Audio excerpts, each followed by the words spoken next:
Ô César, hoje também, né, em paralelo, a gente teve a entrevista do Lula na TV 247, entre outras coisas que o Lula falou durante a entrevista, teve a promessa de que o Brasil cresceria, sim, de que seria possível crescer, apesar do momento da economia não ser dos mais favoráveis. Também falou ali que as regras fiscais devem ficar para abril, após ele voltar da China.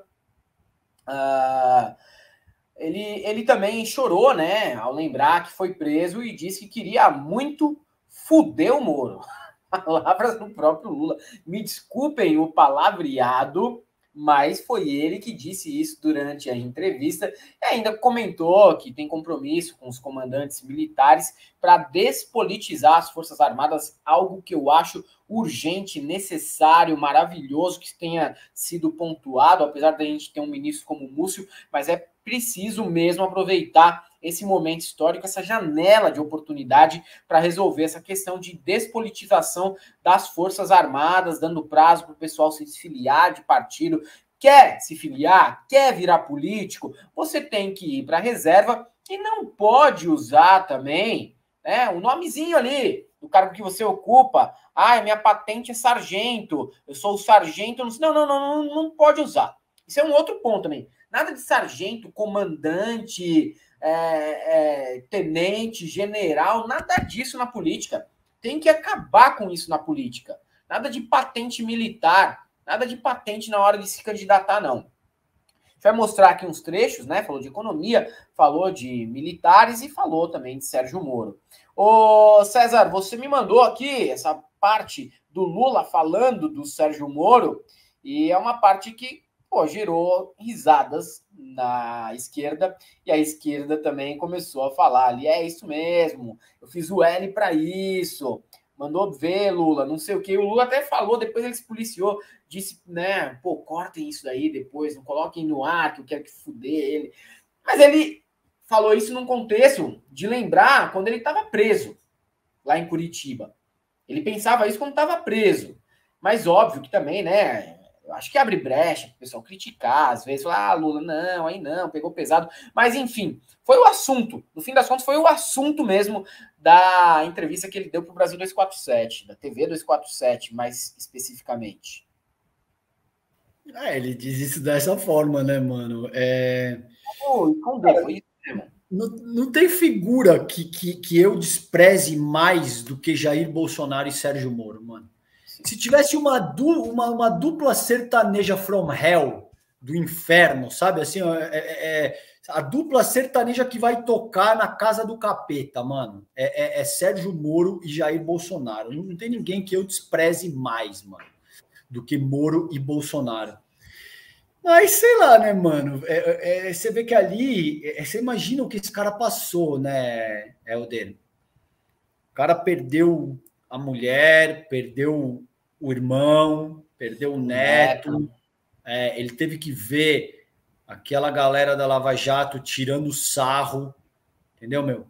Você imagina o que é você perder alguém que você ama e ver uns vermes daquele ali tirando sarro, cara, tirando sarro, fazendo piada, dizendo que enfim, nem lembro quais foram as palavras, mas debochando mesmo da dor de outro ser humano, entendeu, meu? O que eu, honestamente, eu te disse, eu odeio literalmente, eu não tenho vergonha de falar isso, eu odeio o Bolsonaro, mano. Mas em caso de perda de vida humana, se ele perdesse alguém querido para ele, eu não vou debochar, entende? Porque isso transcende a disputa política, qualquer desavença. Você está lidando com coisas que são muito sensíveis, muito dolorosas. E essa galera da Lava Jato não teve isso aí, não teve o mínimo de humanismo. Aí, ó, o que deu. Solta aí para nós ver. Eu vou pôr aqui. Com certeza, não tem o mínimo de humanismo. Eu sempre lembro aqui também de episódios que aconteceram há muito tempo, a gente vai esquecendo, como o caso do Guido Mantega, lidando com pessoas, xingando ele, enquanto a mulher estava internada no hospital. Não tem nada a ver você fazer isso, mano, com quem quer que seja. Com quem quer que seja. Vamos imaginar uma eventualidade em que a Michelle está internada, o Bolsonaro passa no saguão do hospital. Sabendo daquela situação, Ninguém deve aproveitar aquele momento para dar um enquadro no Bolsonaro. De forma alguma, cara. Você tem momentos mais oportunos. Exatamente. Muito mais oportunos. Momento que você está lidando com saúde, lidando com morte, lidando com doença. Não. O mínimo que você espera é a humanidade da galera. É o mínimo, entendeu? Que aí, eu acho que transcende um pouco o pacto civilizatório. Veja bem, a gente estava conversando semana passada aqui também sobre a questão de chegar no avião e ir lá dar uma enquadrada na pessoa, no Flávio Bolsonaro, no Nicolas, quem quer que seja, né? Quem começou com essa história foi a extrema-direita. Hoje eles reclamam de passar pelo mesmo. Você tá vendo como às vezes os caras criam a situação que torna a convivência insuportável no Brasil e depois querem se fazer de vítimas. Nessa semana teve um lulista que matou um bolsonarista. Aí o pessoal vem e fica falando, isso aí, o amor venceu, faz o L. Cara, quem é que criou a condição, tá, de inflamar os ânimos para chegar a esse ponto? Quantas mortes de lulista ocorreram desde o dia 1 do governo Bolsonaro, quando morreu o mestre Moa do Catendê? E depois, vários outros. Vocês criam as condições de tornar o país insuportável. E quando há reação, vocês reclamam. O amor venceu, faz o L. Cara, não tem nada de amor venceu, faz o L, não. As pessoas estão reagindo a violências constantes e que em algum momento vai acontecer o pior, como já aconteceu em alguns momentos também. Tá? Quem criou essas condições, esse panorama absurdo, escroto que nós estamos vendo agora, foram os próprios bolsominions. Não adianta chorar e também não adianta passar pano, não é para tanto. Mas quem criou a condição foram eles. Agora que há reação, não podem reclamar também de que está insuportável viver no Brasil, né? Agora chora neném. Vamos ver aqui o Lula falando com o Leonardo Atushi e outros repórteres. Opa, peraí. Muita mágoa. A morte da Marina foi uma coisa muito ruim. Depois da morte do meu irmão, quando eu estava na Polícia Federal, foi muito ruim. Sabe? As acusações, as leviandades, o que as pessoas escreviam, isso é tudo muito, muito duro. Muitas vezes você precisa se preparar para suportar isso. Você não pode se deixar levar. Você cai numa depressão. Então, é engraçado, porque eu fiquei naquela cadeia lá. Foi um momento muito rico na minha vida de resistência. Quantas vezes eu deitava naquela cama e ficava de barriga para cima, olhando o teto.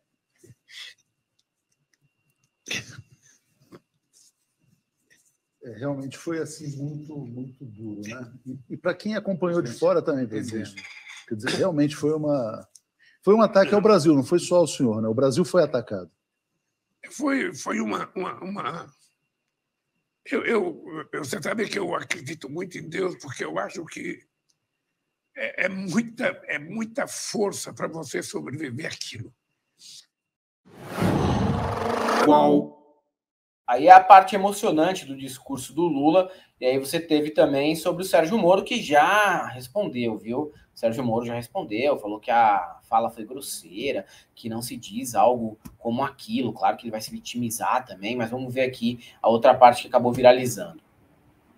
O senhor sabia que estava sendo torturado. Como eu tinha inocência, era tortura. Como eu tinha inocência, uma coisa que eu tinha muito orgulho, que eu nunca contei isso, mas, por exemplo, de vez em quando ia um procurador, entrava lá de sábado ou de semana para visitar se estava tudo bem.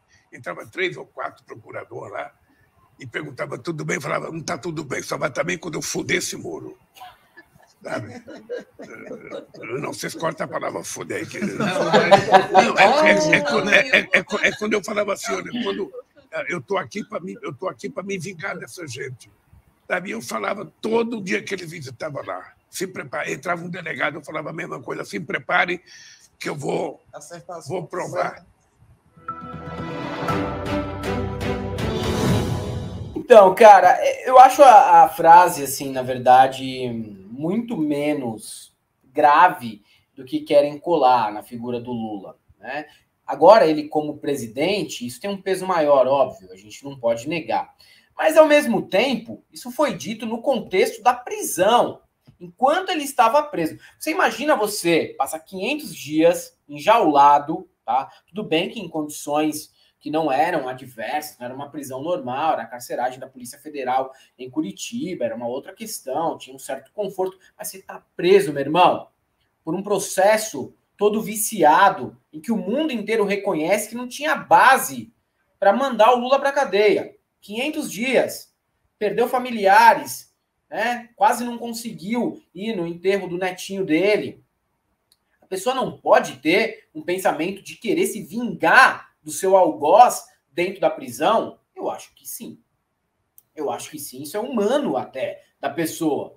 A vingança é um sentimento, assim como o ódio, que nós temos que lidar com ele. A gente não pode fazer com que eles nos domine, mas eles são naturais em várias ocasiões.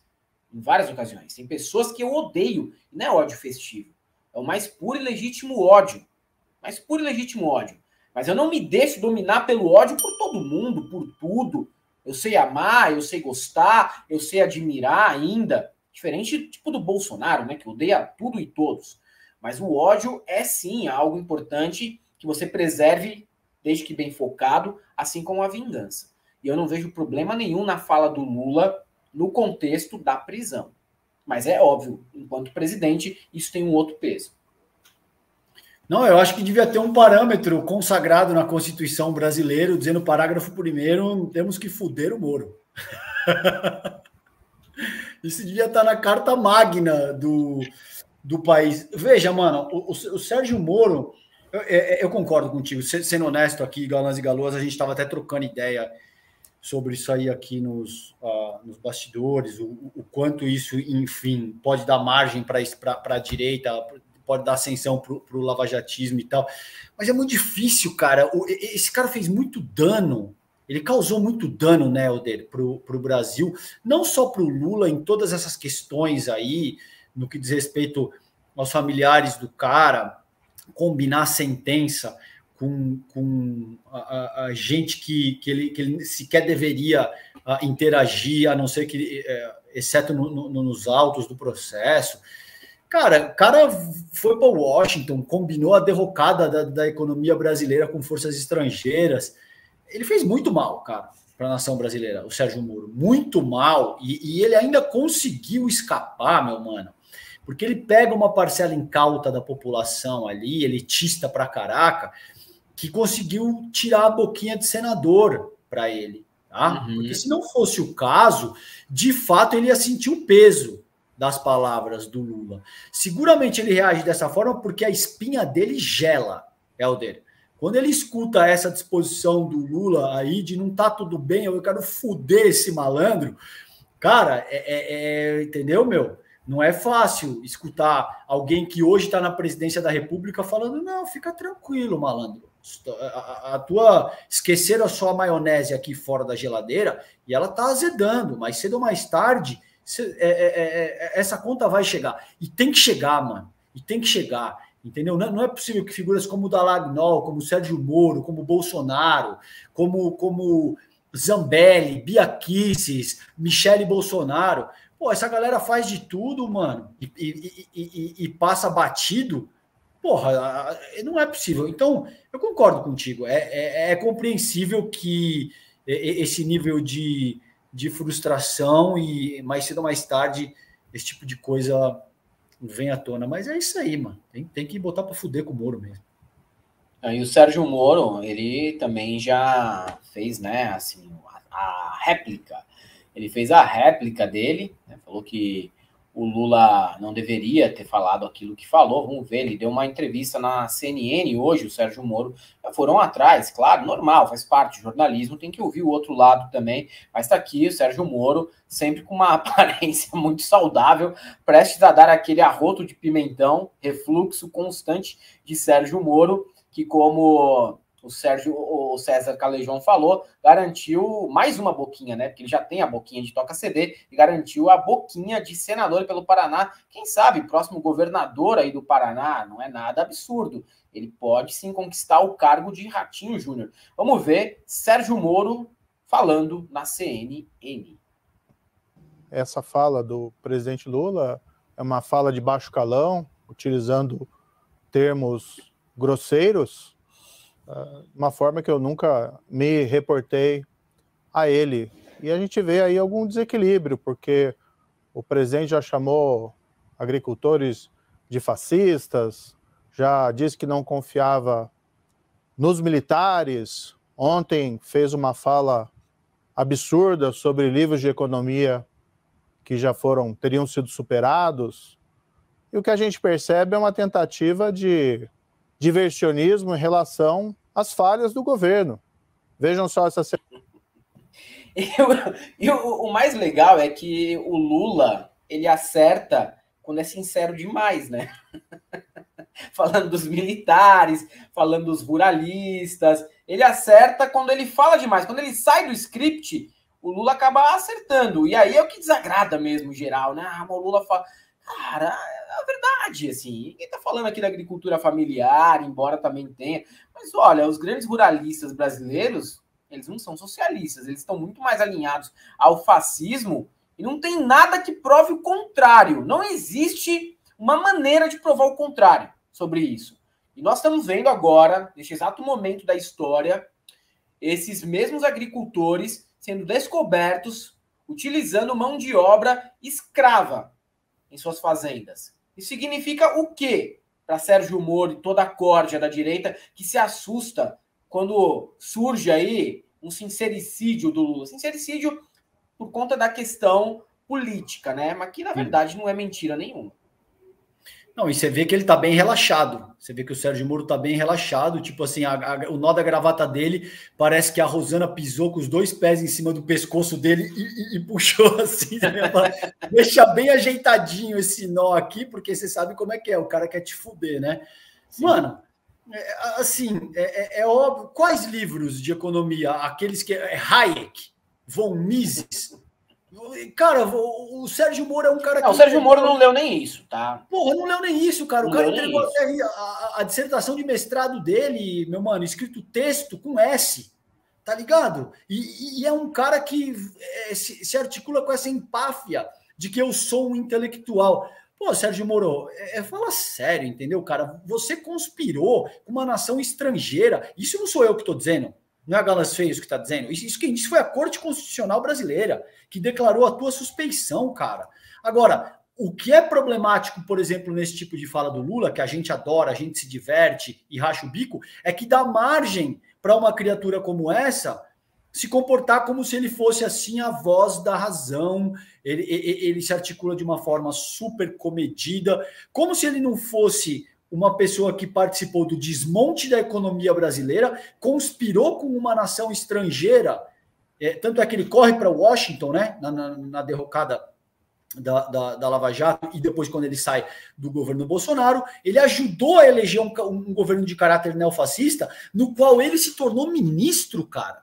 Entende? Então, o que é problemático é isso, é que esse cara ganha palco e é capaz de se articular como o bom moço. É isso que me irrita, tá ligado, mano? A cara dele não dá nem pra olhar, mano. Francamente, é algo assim, causar náusea.